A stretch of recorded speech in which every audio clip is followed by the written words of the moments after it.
Salve, salve, sejam bem-vindos ao Resumão Antagonista. Como se não bastassem os 3 tesoureiros do PT que foram presos, Delúbio Soares, João Vacari Neto e Paulo Ferreira, o tesoureiro nomeado por Fernando Haddad para sua campanha presidencial, Francisco Macena, foi denunciado em maio pelo Ministério Público Federal e é alvo de inquérito da PF por ter financiado a campanha do poste de Lula em 2012 em São Paulo, com dinheiro do Departamento de Propinas da Odebrecht. A acusação foi feita por Mônica Moura, mulher do marqueteiro de campanhas do PT, João Santana. Em delação, ela relatou reunião com Antônio Palocci, João Vacari e Francisco Macena, na qual ficou combinado que da conta de 30 milhões de reais no primeiro turno, 10 milhões seriam pagos por fora pela Odebrecht. Além disso, Haddad descumpriu 9 das 10 metas na área de saúde quando foi prefeito da capital paulista, segundo a auditoria do Tribunal de Contas do município, um dos motivos pelos quais ele perdeu no primeiro turno a disputa de 2016 para o tucano João Dória. Na falta de resultado para apresentar, o jeito é mesmo parasitar o eleitorado do presidiário, chorando por ele. E quando ele viu a Carol, ele perguntou: como é que você está na faculdade? Depois que ele se despediu da minha filha, a minha filha me abraçava e chorava como uma criança.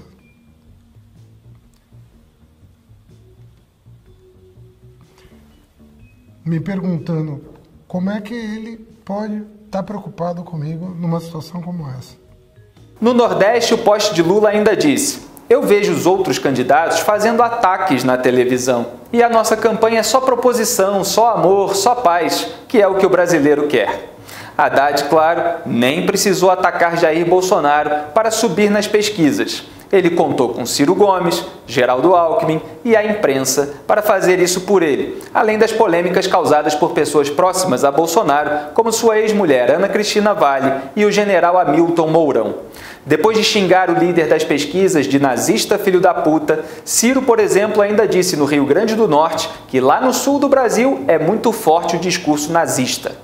Para não parecer que eu estou estragando ou botando defeito no adversário, eu estou muito preocupado, porque lá do sul para cá é muito forte a força desse discurso nazista, desse discurso violento, desse discurso do ódio, e a primeira vítima foi ele que produziu essa aberração que nunca tinha acontecido no Brasil.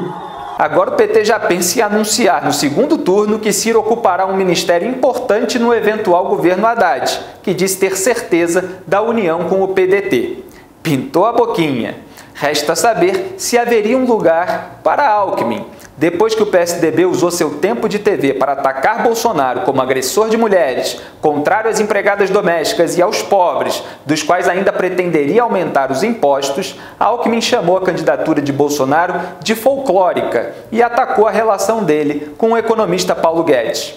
Bolsonaro perde para qualquer candidato. Essas candidaturas meio folclóricas não resistem ao segundo turno. Jânio Quadros, Paulo Maluf, isso não passa mais, porque não consegue maioria, só olhar a rejeição. Ele não pegou o Paulo Guedes para ser o economista? Não é essa a linha de raciocínio dele? Eu não vou ser pau-mandado de banqueiro.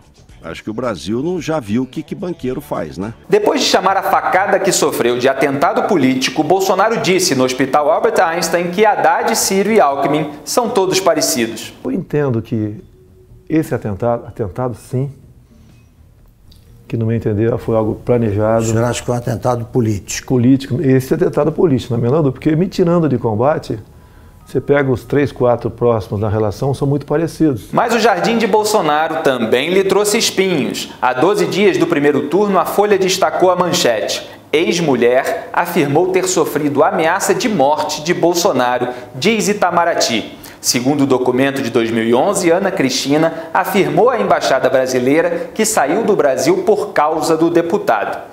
O documento é um telegrama, segundo o qual ela disse ter deixado o Brasil há 2 anos, em 2009, por ter sido ameaçada de morte pelo pai do menor, Bolsonaro. Aduziu ela que tal acusação poderia motivar pedido de asilo político neste país, Noruega. Bolsonaro e a ex-mulher travavam uma disputa judicial sobre a guarda do filho do casal Renan, então com cerca de 12 anos. O registro de ameaça em telegrama, porém, foi feito indiretamente pelo então embaixador Carlos Henrique Cardim, com base em informações que lhe foram passadas pelo vice-cônsul do Brasil em Oslo, na Noruega, só depois identificado como Matheus Henrique Zock, que supostamente falou com Ana Cristina.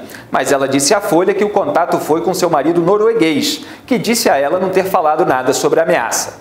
A ex-mulher de Bolsonaro foi então às redes sociais negar ter sofrido a ameaça dele e também tê-la relatado. Boa noite. Sou Cristina Bolsonaro, ex-esposo do nosso presidenciável Jair Bolsonaro. Venho aqui muito indignada desmentir a suja Folha de São Paulo, aonde publica que o Jair me ameaçou de morte. Nunca! Pai do meu filho, meu ex-marido, ele é muito querido por mim e por todos. Ele não tem essa índole para poder fazer tal coisa. Bom pai, bom ex-marido, foi um bom marido também.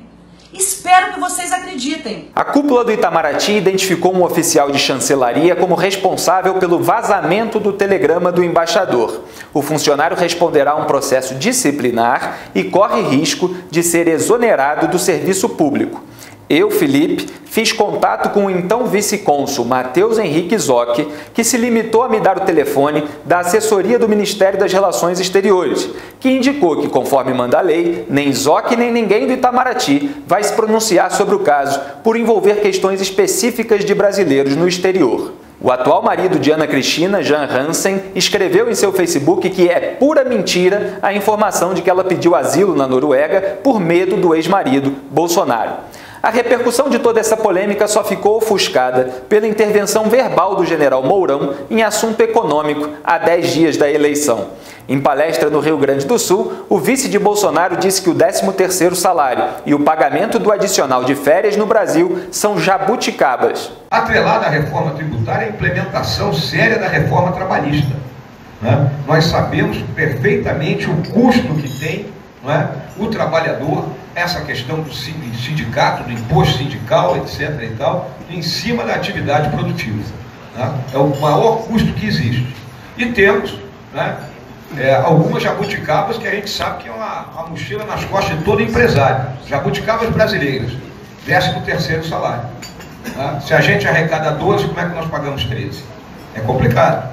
Né? E é o único lugar onde a pessoa entra em férias e ganha mais. É aqui no Brasil.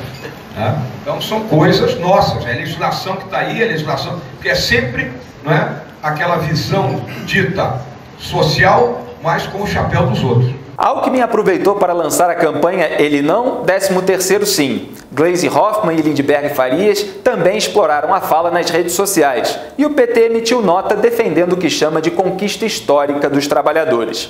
Os petistas só esqueceram que Jacques Wagner, quando ministro do Trabalho no governo do PT, também defendeu o fim do 13º. É o duplo padrão de sempre. Já Bolsonaro, na tentativa de consertar o estrago feito pelo general Mourão, veio a público no Twitter afirmar que quem critica o 13º salário ofende quem trabalha e confessa desconhecer a Constituição que o prevê em capítulo de cláusulas pétreas. Mas a ex-mulher de Bolsonaro voltou a ganhar destaque após a capa da Veja sobre o processo de separação aberto em 2008. Nele, Ana Cristina acusa o ex-marido de ocultar milhões em patrimônio, furtar joias e valores de um cofre mantido por ela no Banco do Brasil e agir com desmedida agressividade no relacionamento. A revista, a ex-mulher de Bolsonaro disse que quando você está magoado, fala coisas que não deveria. E também, eu brava, falo besteira. E eu digo pra você que toda separação é muito difícil, né? Ambos os lados ficam magoados, né? Eu sou de temperamento um pouco muito forte, muito forte, e falo besteira, né? Eu acho que ninguém casa querendo separar. E como aconteceu isso, eu falei coisas que não deveriam, né? Que não são verdades, são inverdades. Estava magoada. Uma mentira minha, entendeu? Primeiro, eu não recebo pensão dele. Nunca recebi. A pensão era pro meu filho. E na hora a gente quer dar uma catucada no homem, a gente fala besteira, né? As joias dos cofres são joias minhas, né? Dada pro meu primeiro ex-marido, algumas por ele e outras de família. Claro que não, gente. Já foi dado aquele rapaz lá que furtou o cofre, né? Furtou, né? Aquele já foi preso, não tem nada disso. Como eu te falei, eu dou cotovelada, entendeu? Você vai falar o quê? Você tá com raiva? Nunca. Que isso, minha querida? Nunca. A gente não queria separar, né? Então, quando não quer separar a mágoa, a gente fala besteira, gente. Jair é um bom pai, um bom ex-marido, é uma pessoa boa, nunca me agrediu. Falei besteira, sim. Um momento de raiva de separação. Sem citar as acusações, Bolsonaro escreveu no Twitter que na reta final para as eleições, mais uma vez parte da mídia de sempre, lança seus últimos ataques na vã tentativa de me desconstruir. O sistema agoniza, vamos vencê-lo. Olá, amigos de todo o Brasil. Jair Bolsonaro. Estou deixando nessa data o hospital. Estamos voltando para a ativa. Meu muito obrigado a todos vocês pelo apoio, pela consideração, pelas orações e pela confiança. Vamos acabar com o PT! Vamos acabar com o PT!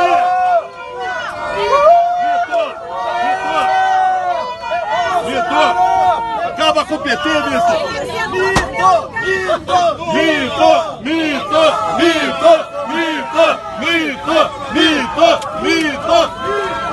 Na pesquisa da revista Cruzoé, feita pelo Instituto Paraná, Bolsonaro aparece com 31% das intenções de voto no primeiro turno, contra 20% de Haddad. Ciro tem 10,1%, Alckmin 7,6%. De resto, Raquel Dodge, indicada por Michel Temer, decidiu não denunciar o presidente. E Ricardo Lewandowski pediu a Dias Toffoli, advogado do PT, que virou presidente do STF, que paute a discussão da prisão de condenados em segunda instância. Lewandowski falou que é uma oportunidade única para a correção de rumos.